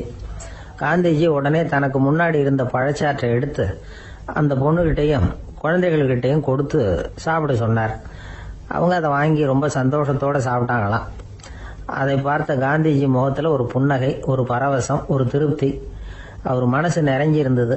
அப்ப அவர் சொன்னாராம், ஆண்டவன் எனக்கு எப்பவும் சரியான சமயத்துல கை கொடுப்பாருங்கிறது அதுக்கு இதுதான் அத்தாட்சி. நான் ஒரு இக்கட்டான சூழ்நிலையில இருக்கிறப்ப கூட கடவுளின் கருணையால அந்த சூழ்நிலை என்னை பாதிக்கல. என் கூட இவ்வளவு நாள் பழகியும் கூட இங்க இருக்கிறவங்க எனக்கு அதிக விலை உள்ள பழரசத்தை கொடுத்தாங்க. ஆனா சரியான நேரத்துல அதை சாப்பிட வேண்டியவங்களை என்கிட்ட அனுப்பி வச்சு என்ன சந்தோஷப்படுத்தினார் கடவுள், அவருக்கு நன்றி அப்படின்னாராம் மகாத்மா காந்தி.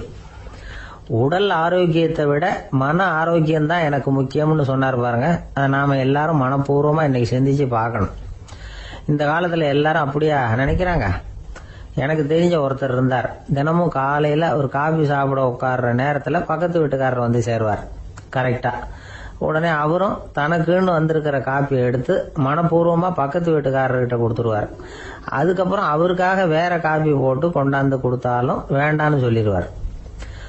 ஆண்டவனா பார்த்து சரியான நேரத்துல அவரை எங்க வீட்டுக்கு தினமும் அனுப்பி வைக்கிறார் அப்படிம்பார். ஏன் அப்படி சொல்றீங்க அப்படின்னு கேட்டோம் ஒரு நாள். அதுக்கு அவர் சொல்றார், எனக்கு என்னோட உடல் ஆரோக்கியம்தான் முக்கியம்.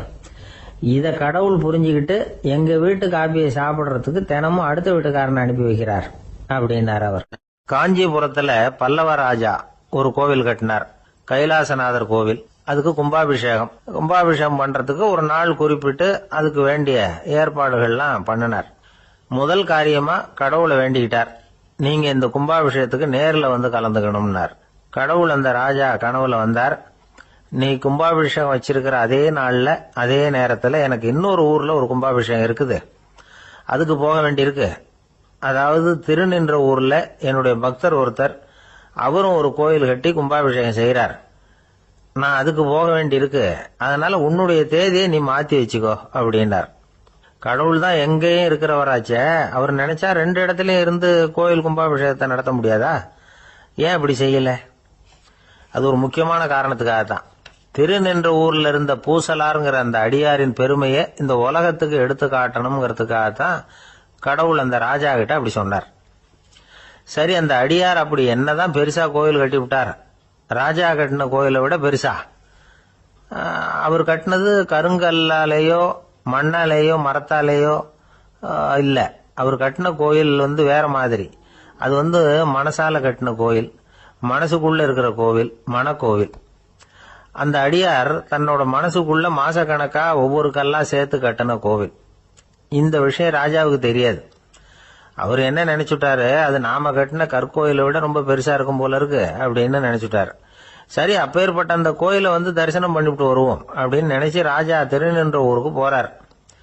அங்க போய் பார்த்தா கோயிலையும் காணும், ஒன்னையும் காணும்.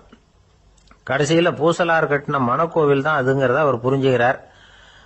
உடனே அந்த அடியாரின் காலில் விழுந்து வணங்குறார். அவரோ, இது மனசால முயன்ற கோவில், இதுக்கு இத்தனை பெருமையா அப்படின்னு ஆச்சரியப்படுறார். இதுல ஆச்சரியப்படுறதுக்கு ஒண்ணும் இல்ல. ஆண்டவன் விரும்புறது அகபக்தியை தவிர புற தோற்றங்களே அல்ல. இத நாம புரிஞ்சுக்கிட்டோம்னா நமக்குள்ள எந்த வேறுபாடுகளும் வர்றதுக்கு வழியே இல்லை. இன்னொரு ராஜா இருந்தார். அவரு ஆண்டவனுக்கு படைக்கிறதுக்காக ஒரு தார் நல்ல செவ்வாழை பழமா எடுத்துக்கிட்டு போகணும்னு நினைச்சார். அதனால முத நாளே அதை வாங்கிட்டு வர சொன்னார் வேலைக்காரங்கிட்ட. வேலைக்காரன் போனா கடைத்தெருவில் ஒரு தார் பழம் வாங்கினா. வர்ற வழியில அவன் குடிசை. அப்படியே எட்டி பார்த்துட்டு போவோமேன்னு நினைச்சான். போனான். அங்க இவனோட குழந்தை பாவம் பசியால கத்திட்டு இருக்கு. இவன் பார்த்தான், இவ்வளவு பெரிய தாரில் ஒரு 2 பழம் எடுத்தா தெரியவா போகுது அப்படின்னு நினைச்சு ஒரு 2 பழத்தை பிச்சு அந்த குழந்தைகிட்ட கொடுத்தான். அது அதை வாங்கி வயிறார சாப்பிட்டது. பசி அடங்குச்சு, விளையாட போயிட்டுது. இவன் அதுக்கப்புறம் வாழைப்பழத்தை எடுத்துக்கிட்டு அரண்மனைக்கு வந்தான். 2 பழம் பிச்சிருக்கிறது ராஜாவுக்கு தெரிஞ்சு போச்சு. இவன் உண்மையை சொல்லிவிட்டான். உடனே ராஜா, கடவுளுக்கு படைக்க வேண்டிய பொருளை குழந்தை எச்சில் பண்ண விட்டுருக்கியே அப்படின்னு சொல்லி அவனை கட்டி வச்சு சாட்டையால் அடிச்சார் பாவம். மறுநாள் பழத்தை கோயிலுக்கு எடுத்துட்டு போனார். கடவுள் முன்னாடி வச்சார். கடவுள் கண்ணை திறந்து பார்த்தார், பழம்லாம் அழுகி இருக்குது.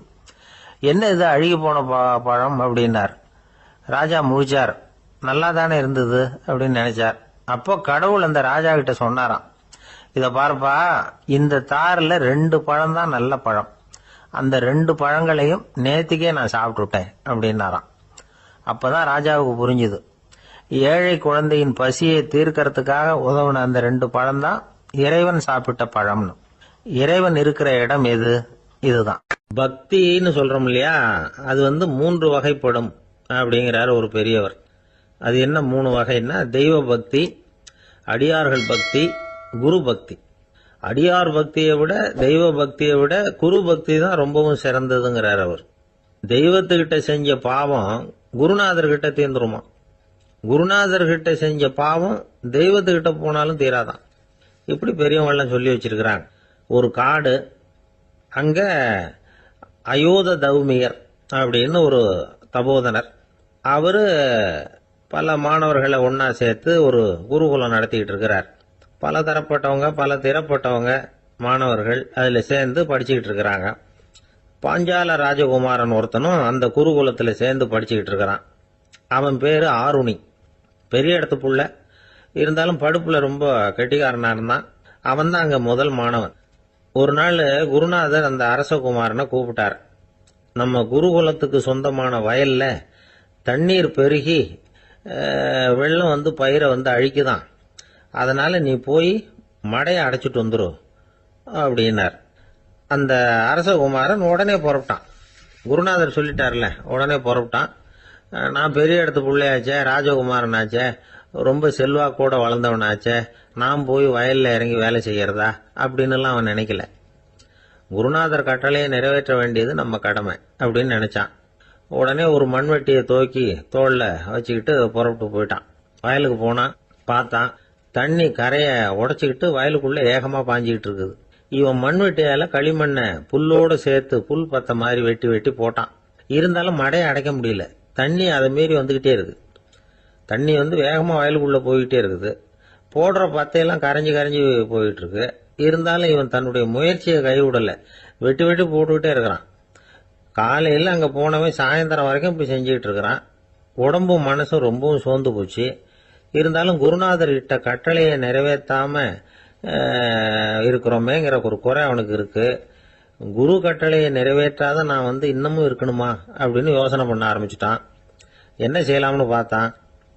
நம்ம குருநாதர் இட்ட பணிக்காக இந்த உடம்பையே தியாகம் பண்ணலாம் அப்படின்னு முடிவு பண்ணான். தண்ணி பாயுதுல, அதுக்கு குறுக்க விழுந்து அப்படியே மடையை அடைச்சிக்கிட்டு அப்படியே படுத்துட்டான். இது மற்றவங்களுக்கு தெரியாது. அன்னைக்கு ராத்திரி ஒரு விளக்கு முன்னாடி உட்காந்து குருநாதர் பிள்ளைங்களுக்கு பாடம் சொல்லி கொடுத்துட்டு இருக்கிறார். வரிசையில் இருக்கக்கூடிய ராஜகுமாரனை காணல. நம்ம ஆருணி எங்க போனா அப்படின்னு சொல்லி மற்ற மாணவர்களை விசாரிச்சார். இப்போ அவங்க சொன்னாங்க, சுவாமி அவன் காலையில வயலுக்கு மடையை அடைக்கிறதுக்காக போனான், நீங்க தான் போக சொன்னீங்க, இன்னும் திரும்பி வரல அப்படின்னு அவர் பையன். குருநாதர் உடனே ஒரு தீவெட்டி எடுத்துக்கிட்டு மாணவர்களை அழைச்சிக்கிட்டு வயலுக்கு போனார். அங்க போய் பார்த்தா ஆளை காணும். ஆருணி ஆருணின்னு சொல்லி சத்தம் போட்டு கூப்பிட்டு பாக்குறார். நான் இங்க இருக்கேன் குருநாதா அப்படின்னு காலுக்கு அடியிலேருந்து ஒரு சத்தம் வருது. குனிஞ்சு பார்த்தா அவன் மடையில படுத்திருக்கிறான். என்னப்பா இதுன்னார். காலையிலேருந்து இந்த மடையை அடைச்சி பார்த்தேன் சுவாமி, முடியல, அதனால இப்படி குறுக்க படுத்துட்டேன்.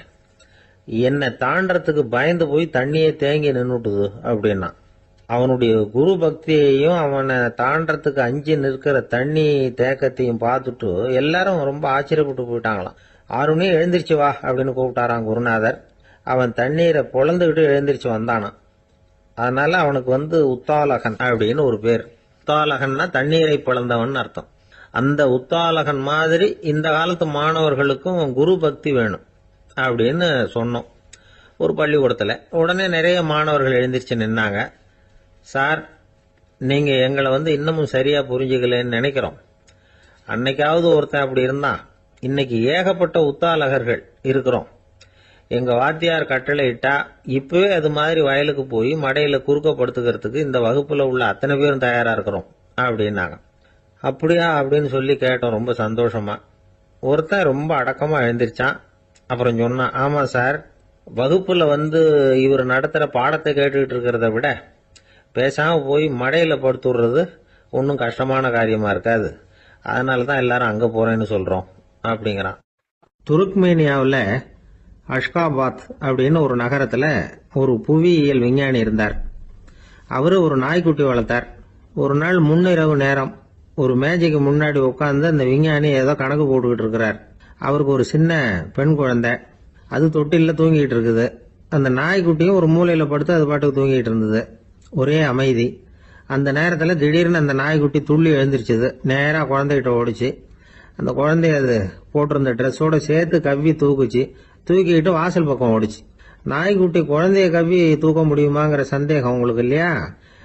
நீங்க நம்மூர் நாய்க்குட்டியவே பார்த்து பழக்கப்பட்டிருக்கீங்க, அதனால நம்புறதுக்கு சிரமமா இருக்கும். அந்த ஊர்ல எல்லாம் அது ரொம்ப ஸ்ட்ராங்கா இருக்கும், ஒரு ஏதோ கண்ணுக்குட்டி மாதிரி இருக்கும். விஞ்ஞானி அதை பார்த்துட்டார். உடனே அந்த நாய்க்கு வெறி பிடிச்சிட்டுதுன்னு முடிவு பண்ணிட்டு தன்னோட கை துப்பாக்கி எடுத்துக்கிட்டு ஓடி வந்தார். அவர் வெளியில நாய்க்குட்டி எங்க அப்படின்னு பார்த்து தேடுறார். அந்த நேரத்துல அந்த வீடு இடிஞ்சு விழுது. காரணம் பூமி அதிர்ச்சி. இப்படி பூமி அதிர்ச்சி உண்டாக போகுதுங்கிறது அந்த நாய்க்குட்டிக்கு முன்னாடியே தெரிஞ்சு போச்சு. அதுதான் குழந்தைய தூக்கிட்டு வெளியில ஓடி வந்திருக்குது. அது மூலமா அந்த குடும்பத்தையே காப்பாத்தி இருக்குது அந்த நாய்க்குட்டி. இந்த சம்பவம் நடக்கிறதுக்கு 3 நாளைக்கு முன்னாடியே சில பிராணிகளுக்கு இப்படி நடக்க போகுதுங்கிறது தெரிஞ்சிருக்குதான்.